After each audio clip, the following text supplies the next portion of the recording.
পোনপ্ৰথমতে সকলোকে পুনৰ এবাৰ স্বাগতম জনাইছোঁ মোৰ ইউটিউব চেনেল বিপুল ডেকা।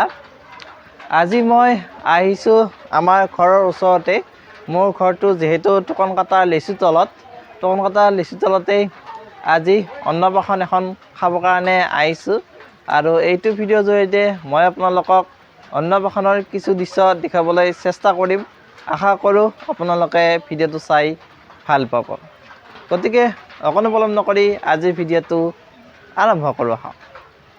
এইটো হ'ল অন্নপ্ৰাশনত মানুহবিলাকক বহিবলৈ দিয়া ঠাই। বৰ্তমান অন্নপ্ৰাশন এতিয়ালৈকে আৰম্ভ হোৱা নাই। ৰাতিপুৱা প্ৰায় এতিয়া 9টা 5 মান হৈছে, সেইকাৰণে মানুহবিলাক অহা নাই। আৰু আপোনালোকে কুকুৰটোকে চাওক, কুকুৰটো কি ধুনীয়াকৈ বহি আছে। একবাৰ মই কুকুৰটো আপোনাক লাইভ দেখাইছোঁ। কুকুৰ এইফালে চা, সেইটো কুকুৰ ধুনীয়া লাগিছে কুকুৰটো ধৰি, সেইকাৰণে মই একবাৰ দেখাই দিছোঁ। সেইটো আমাৰ ঘৰৰ ওচৰৰে পোহনীয়া। মই আপোনালোকক লৈ আনিছোঁ অন্নপ্ৰাশনস্থলীৰ হোম তথা বিষ্ণু পূজা ভাগলৈকে। আৰু বেছিভাগ লোকে অন্নপ্ৰাশন কৰোঁতেই এই পূজাটো কৰে, প্ৰায়ভাগ লোকে। মই আপোনালোকক হোম তথা বিষ্ণু পূজাৰো কিছু দৃশ্য দেখুৱাবলৈ চেষ্টা কৰিম। আশা কৰোঁ আপোনালোকে চাই ভাল পাব। ধুনীয়াকৈ যা যোগাৰ কৰি আছে হোম তথা বিষ্ণু পূজাৰ উপলক্ষে।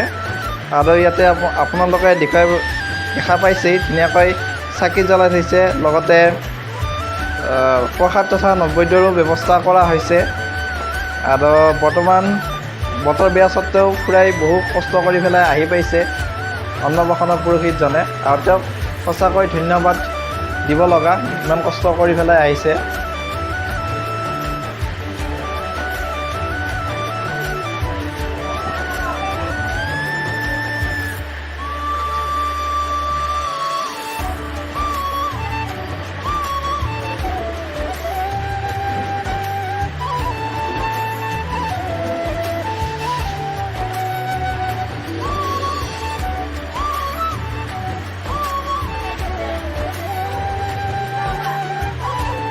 আৰু এতিয়াও তাৰমানে বহুত মানুহ আহিব বাকী আছে। বৰ্তমান তাৰমানে অনুষ্ঠানটোৰ আৰম্ভণিহে তাৰমানে চলি আছে, মানে যা যোগাৰহে চলি আছে। আৰু মই পৰৱৰ্তী পৰ্যায়ত আপোনালোকক যেতিয়া মানুহবিলাক আহিব তেতিয়াও মই আপোনালোকক দেখুৱাবলৈ চেষ্টা কৰিম। এতিয়া মই আপোনালোকক ৰান্ধনি ঘৰৰ কিছু দৃশ্য দেখুৱাবলৈ বিচাৰিম। এতিয়া ৰান্ধনি ঘৰ বুলি ক'লে আপোনালোকে হয়তো ডাইৰেক্ট ভোজৰ ঘৰৰ কথা ভাবিব পাৰে। নহয়, মই আপোনালোকক এতিয়া ঘৰৰ লগত সংযুক্ত থকা ৰান্ধনি ঘৰটোৰ কিছু সমব্যস্ততাৰ কিছু দৃশ্য দেখুৱাবলৈ চেষ্টা কৰিম। আশা কৰোঁ আপোনালোকে ভিডিঅ'টো চাই ভাল পাব। এইটোৱে হ'ল ৰান্ধনি ঘৰ।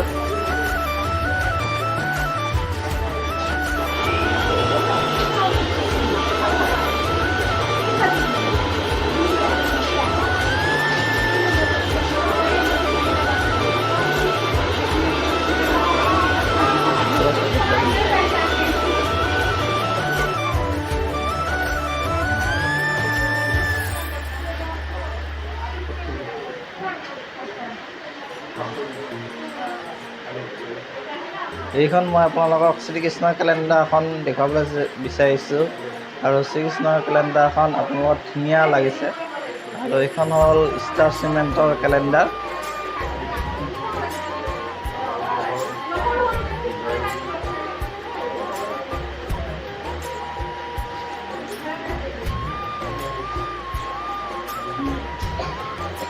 ইয়াত আপোনালোকে দেখা পাইছে শাক পাচলি, জলকীয়া, নেমু, আলু, ফুলকবি।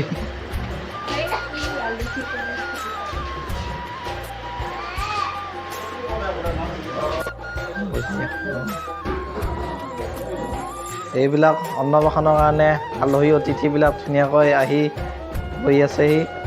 আৰু মই বৰ্তমান কেমেৰা কৰি আছোঁ পাকঘৰ অৰ্থাৎ কিটচেনৰ পৰা।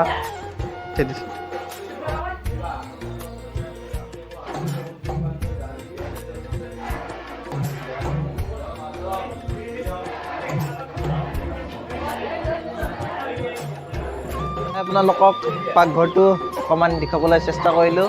এইবাৰ মই আপোনালোকক ৰান্ধনি ঘৰটো অকণমান দেখুৱাবলৈ চেষ্টা কৰিম, য'ত অন্নপ্ৰাশনৰ উপলক্ষে খাদ্য প্ৰস্তুত কৰি আছে তাৰে কিছু দৃশ্য এটা দেখুৱাবলৈ চেষ্টা কৰিম। আজি যিহেতু অন্নপ্ৰাশনৰ উপলক্ষে ৰান্ধনি খুৰাহঁতে ধুনীয়াকৈ খাদ্য প্ৰস্তুত কৰি আছে আৰু খাদ্য প্ৰস্তুতৰ মোটামুটি ভালেখিনিও কাম বাকী আছে। আৰু এতিয়া কি বনাই আছে খুৰাহঁতে বৰ্তমান? মাছ মাংস আৰু ভালেখিনি বস্তু বনাব বাকী আছে আৰু পৰৱৰ্তী পৰ্যায়ত সেইখিনি হৈ যাব। আৰু ধুনীয়াকৈ এটা গামলা লৈ আনিছে পানীৰ কাৰণে, এইটো ভাল লাগিছে।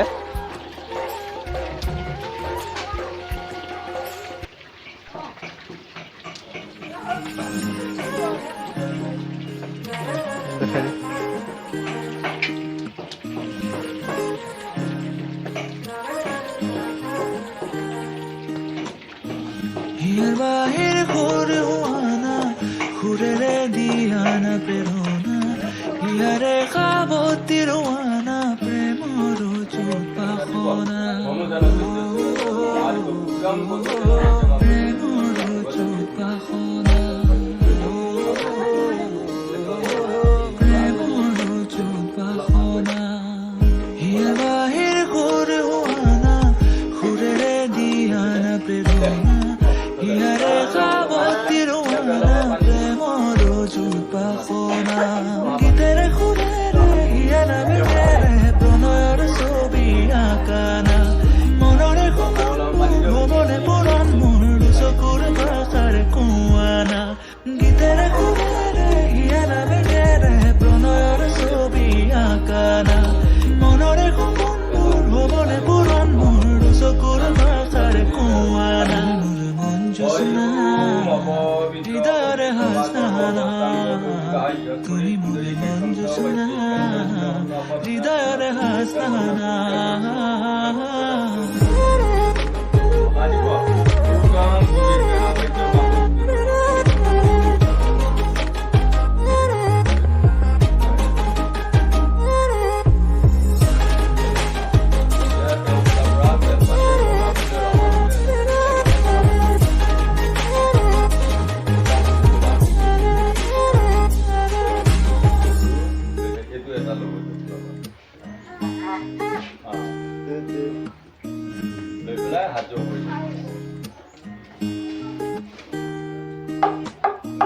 পরানরা কোলে কামনা পাহৰাই হিয়াৰ বেদনা সুৰেৰে সিক্ত কৰানা ৰিক্ত হিয়াৰ ৰচনা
সুবিধাজনক ভাৱে কৰিলে আপুনি এইখিনি লওক বাহাদুৰ লৈ এনেকে ধৰি পেলাই আপুনি হেৰি কৰি মোৰ লগত লৈ যাব ওম বিষ্ণু ওম তৎস ওম সিদ্ধি ওম মধ্য শ্ৰী বিদ্যা বৈদ্যা চৌৰ সূৰ্য মাতৃ বিনায়ী বৈদ্য বিদ্যামা পিতু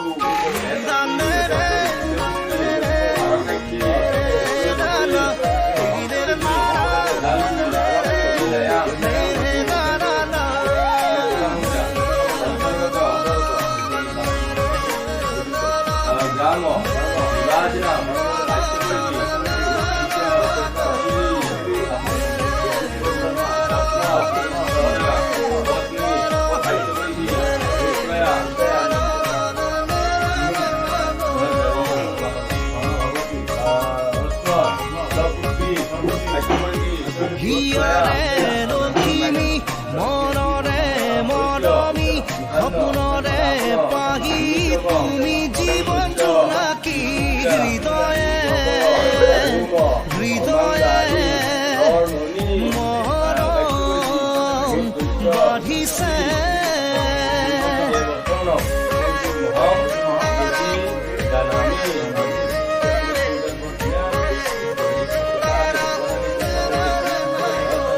আনেনে আনেনে কিনো প্ৰেম সানিলে